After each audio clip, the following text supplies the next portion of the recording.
to the republic for which it stands, one nation, under God, indivisible, with liberty and justice for all. Thank you, Commissioners. I would note for the record that all 5 commissioners are present today in the Bollinger Room here at the Montana PSC, so we do have quorum. Now it's time for public comment.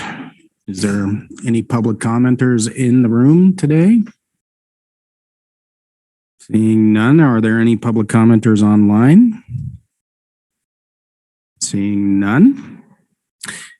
We do have one change to the agenda this morning.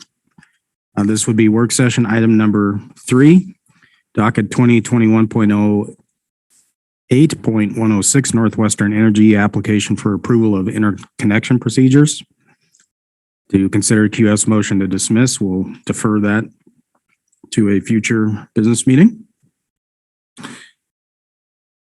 All right, let's move into action items. We'll start with the approval of the commission minutes for the week of December 6, 2021. Is there a motion? Commissioner O'Donnell has moved. Is there a second? Commissioner Pinocci has seconded. Any changes to the minutes from the last meeting? Seeing none, all those in favor of Commissioner O'Donnell's motion to approve the commission minutes for the week of December 6, 2021 signify by saying aye. Aye. All those opposed signify by saying no. Seeing no opposition, minutes are approved unanimously. All right, we have special item on the agenda today. Unfortunately for the commission, but fortunately for the 2 people we're about to recognize, we do have a couple of retirements happening here at the commission. So I'd like to call up Lori and Scott. You come up to the microphones, please.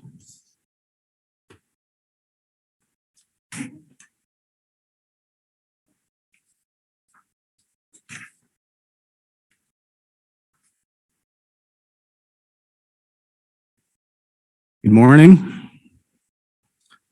So, Scott, we'll start with you. Unfortunately, Scott Fable is leaving us at the end of this week, I believe, is your retirement date this Friday. So congratulations for that. After serving just under 5 years at the Department of Revenue as a tax examiner, Scott Fable joined the commission's team of revenue requirements analysts in 1996. Scott was assigned to work on the commission's implementation of Section 271 of the Telecommunications Act of 1996. This was a pivotal time in the telecommunications industry, and Section 271 implementation laid much of the foundation for the competition and innovation that continues to this day in the industry.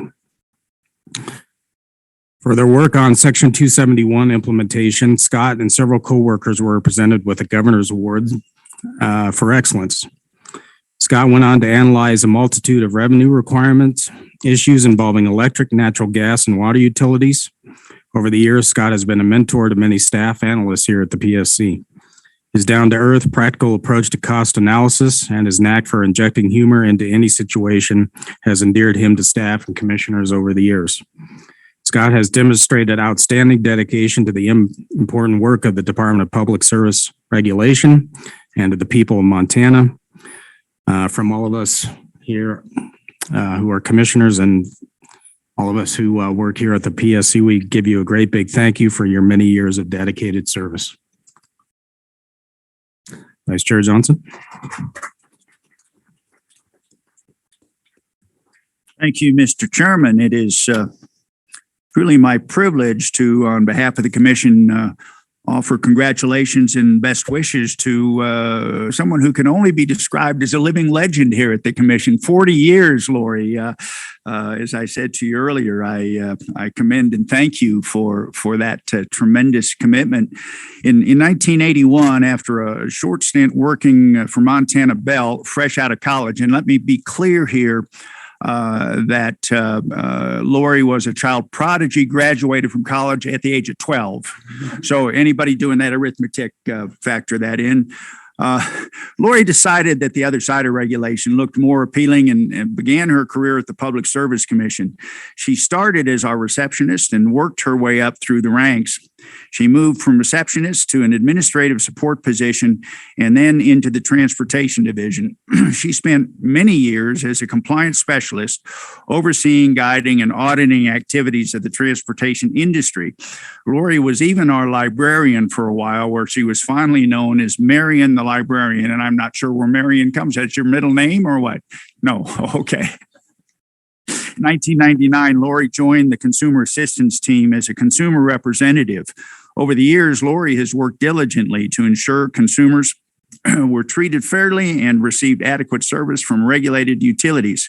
In 2000, Lori and the rest of the consumer assistance team were awarded the Governor's Award of Excellence, in large part due to their successful efforts in tackling and bringing to a halt slamming and cramming in Montana, which was at the time a major problem nationwide in the telecom industry. The compassion and empathy Lori consistently shows to each person she interacts with, and her vast knowledge of the regulatory environment, has benefited the public well over the past 4 decades. The PSC staff and Montana consumers will greatly miss her cheerful disposition, her positive outlook, her get-her-done attitude. Lori, you leave some awfully big shoes to fill, and on behalf of the commission and staff, thank you very much for your dedication and service.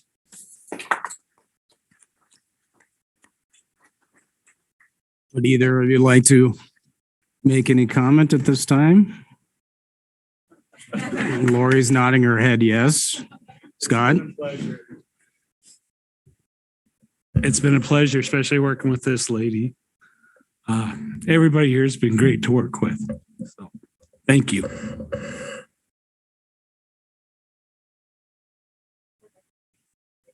For all the years that I have been fortunate to work here. It has been a journey that you never knew what was coming around the next corner. I mean, there's so many changes in regulations, so many different things that we had to learn through the years. And it has been interesting and fun. I've made some wonderful friendships, and I'll always remember my time here. Thank you. Well, on behalf of the commissioners, thank you again for your many, many years of service to the ratepayers of the state of Montana. You've done an outstanding job as civil servants, and we appreciate your dedication to your work. So thank you.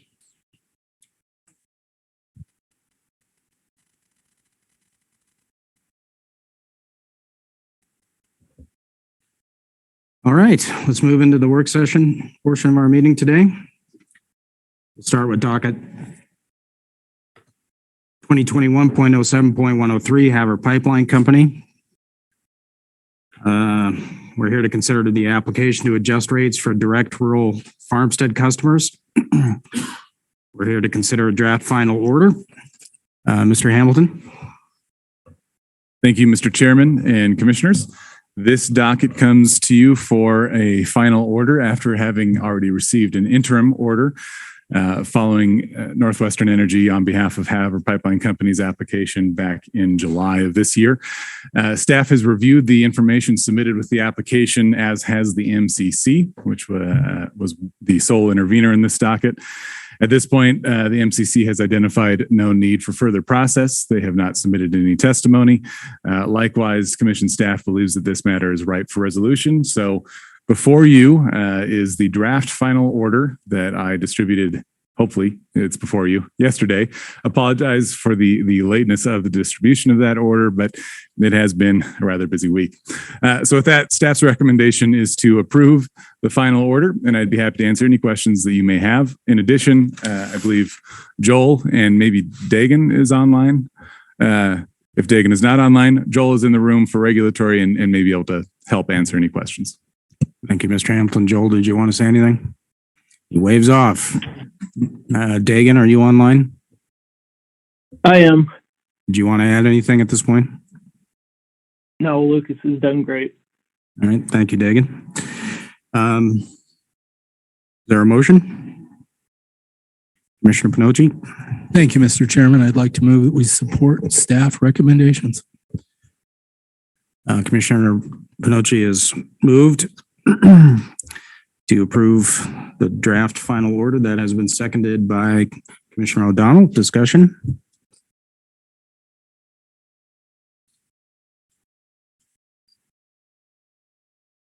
Seeing no discussion, all those in favor of Commissioner Pinochi's motion signify by saying aye. All Aye. right. Aye. All those opposed signify by saying no. Seeing no opposition, motion carries unanimously. All right, let's move to work session item number 2. This is commission initiated. This is House Bill 576 implementation. We're here to discuss initiating rulemaking proceedings for the purposes of repealing regulations that lack statutory authority after the passage of House Bill 576 during the 2021 session. Ms. Colbert. Good morning, commissioners. Today's work session is regarding House Bill 576 implementation.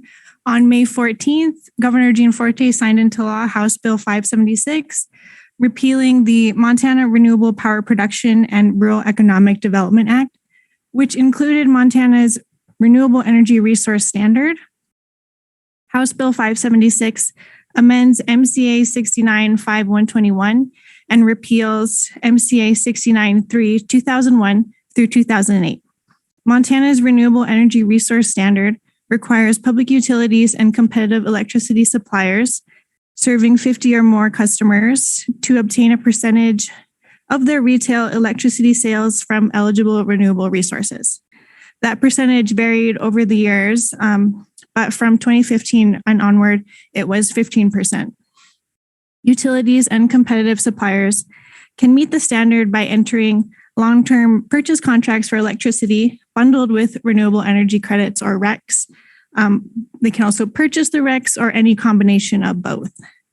Administrative Rules 38.5, 8301, and 8302 implement the standard for public utilities and competitive electricity suppliers, respectively.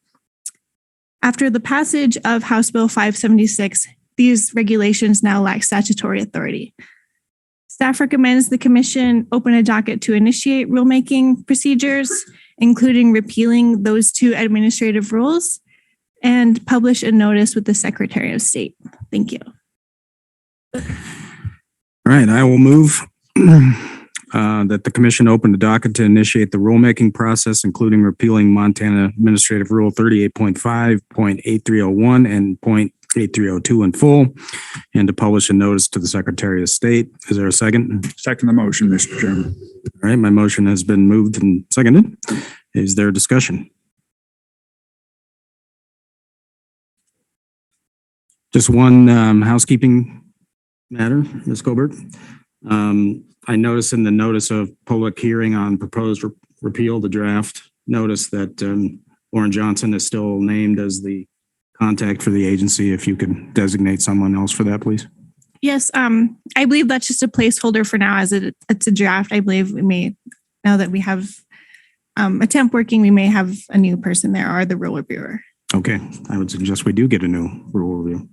Additional comment? All right, seeing none, all those in favor of my motion to open a docket to initiate the rulemaking process signify by saying aye. Aye. Aye. All those opposed signify by saying no. Seeing no opposition, motion carries unanimously. Thank you, Haley. All right, as stated, work session item number 3 has been deferred. So we will move to work session item number 4. This is docket 2019.06.034, Caithness Beaver Creek LLC. We're here to consider CBC's motion to strike on the application to set terms and conditions for the qualifying facility. Mr. Hamilton. Thank you again, Mr. Chairman and Commissioners. This docket now comes before you on a motion to strike a compliance filing that Northwestern filed pursuant to the Commission's prior orders in this docket. It has been through many different iterations at this point, having come back to us once from a petition for judicial review. I should note for the record that CBC has already filed a second petition for judicial review of the Commission's order on reconsideration of the order on remand. it remains within the commission's jurisdiction by my interpretation to rule on this motion to strike. And indeed, it would be prudent so that the record on the second PJR is complete. In essence, Northwestern has filed a compliance filing here that includes a $2.07 per megawatt hour deduction to reflect CBC's responsibility for the network upgrades, which the commission has previously held is their responsibility. Northwestern argues that unless the deduction is included, there's a chance that CBC and its affiliates, Chafe and Wind Energy, could demand repayment of the cost of network upgrades through the Large Generator Interconnection Agreement, or LGIA. As discussed in the staff memo dated December 9th, 2021, there are some plain issues with applying the LGIA to QFs. That is a pro forma document, approved by FERC for generators other than QFs. It is staff's recommendation, and it is indeed the commission's interpretation of PURPA that the commission and state authorities like the commission retain the jurisdiction to decide interconnection issues regarding QFs. So the question for the commission posed by this motion to strike is whether or not the $2 deduction is necessary. CBC has represented to the commission that they intend to pay the network upgrade cost up front. And if they do that and do not seek a refund and do not obtain a refund from Northwestern, then it is true that there would be no need for the $2 deduction. Including the $2 deduction would make CBC effectively pay twice for the same network upgrades. However, it also appears that CBC has been unwilling to negotiate an amendment to the LGIA to remove the ambiguity here, to remove the possibility of any sort of refund coming through that LGIA. So staff's recommendation for the commission is to approve the motion to strike and remove the $2 deduction, provided that it's clear in the PPA that CBC cannot receive a refund for the network upgrade costs that it has signaled to the commission it will pay upfront. I'll end there and hand it over to Neil on behalf of regulatory for this if he has anything to add. But beyond that, I'd be happy to answer any questions the commission may have. Neil waves off. Vice Chair Johnson. Thank you, Mr. Chairman. Mr. Chairman, I want to offer a motion, and if there's a second to the motion, then would request that I be recognized for a brief open. Mr. Chairman, I move we adopt staff recommendation in this docket. And I will second that motion. Vice Chair Johnson. Thank you, Mr. Chairman.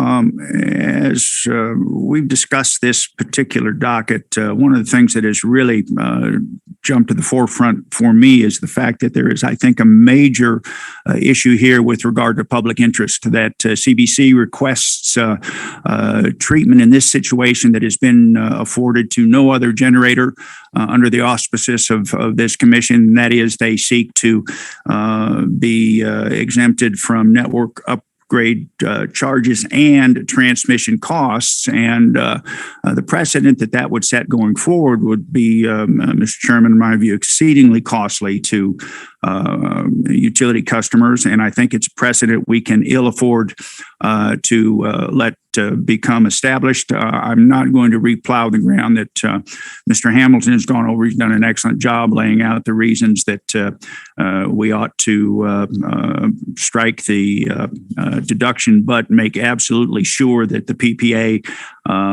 does preclude any recovery of those upgrade costs as we move forward. Mr. Chairman, thank you.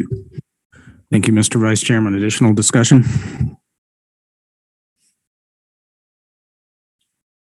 Additional discussion? All right, seeing none, all those in favor of the Vice Chairman's motion signify by saying aye. Aye. All those opposed signify by saying no. Seeing no opposition, motion carries unanimously. Thank you, Mr. Vice Chairman. All right, let's move to work session item number 5, which is docket 2020.12.126, Job on Holdings LLC, petition to set terms and conditions for qualifying facility. We're here on the reconsideration of final order 7768 little a and to consider the order on reconsideration. Vice Chair Johnson. Oh, I'm sorry, Mr. Hamilton. Thank you, Mr. Chairman and Commissioners. This docket is now before you on its first passed through reconsideration. The commission issued its final order back in, I believe it was October. In any event, both parties, Northwestern Energy and Jawbone Holdings, have filed motions for reconsideration, asking the commission to change its course on several issues that were contested in the underlying proceeding. The staff memo on this one is quite long and exhaustive, so I will spare you the point by point going through each of those issues. I would, of course, be happy to answer any questions that the commission may have about those issues before we have a vote here. Again, Neil, representing regulatory, to answer any questions. Neil? Good morning, Mr. Chairman, members of the commission. I'd just like to reiterate that staff believes the final order in this proceeding was sufficient for, and this, the order on reconsideration would be more of a clarification and kind of a revisit to it, but there are no substantive changes. All right. Thank you, Neil. Vice Chair Johnson. Thank you, Mr. Chairman. Again, let me, if I might, offer a motion to approve and then request that I be recognized to open. If there's a second motion, move we approve staff recommendation in this docket. I will second. Vice Chair Johnson. Thank you, Mr. Chairman. Again, Mr. Hamilton, a yeoman's job here. Thank you for that. I do, in fact, concur with the staff's recommendation on virtually all of these requests for reconsideration, but want to focus really on one. And I think it's important that we remember that by definition, the whole question of avoided cost has to be a forward-looking process and not a rearward-looking process. We have, I think, on more occasions than perhaps is desirable, found ourselves without having developed an adequate evidentiary record looking forward, and in fact, then looked rearward to what have been now classified as default positions on analyzing these issues as they come before us. I think that is a position that we have to move away from. I think that the staff's recommendation does an exceptional job of laying the groundwork for us to justify moving to kind of a new paradigm as we go forward, and making certain that as we go through the analysis of one of these applications that comes before us, we establish the requisite evidentiary record to make a decision, again, looking forward rather than relying on default procedures that might be questionable and are in our rear view mirror, Mr. Chairman. So I would encourage commissioners to support adoption of the staff's recommendation. Thank you. Thank you, Vice Chair Johnson. Additional discussion?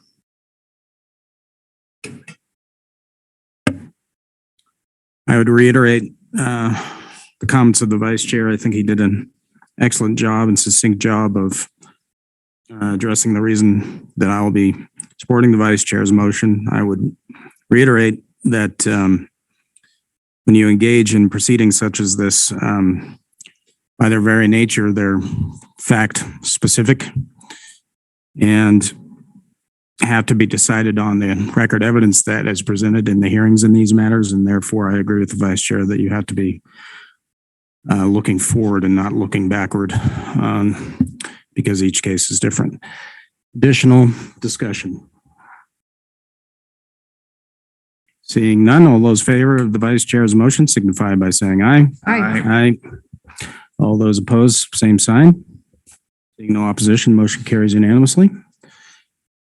All right, I would just note for the public record that there will be no commission business meeting next Tuesday, the 21st of December. Our next commission business meeting will be Tuesday, December 28th, 2021. And with no further business coming before us, this meeting is adjourned. Time is now 9:58.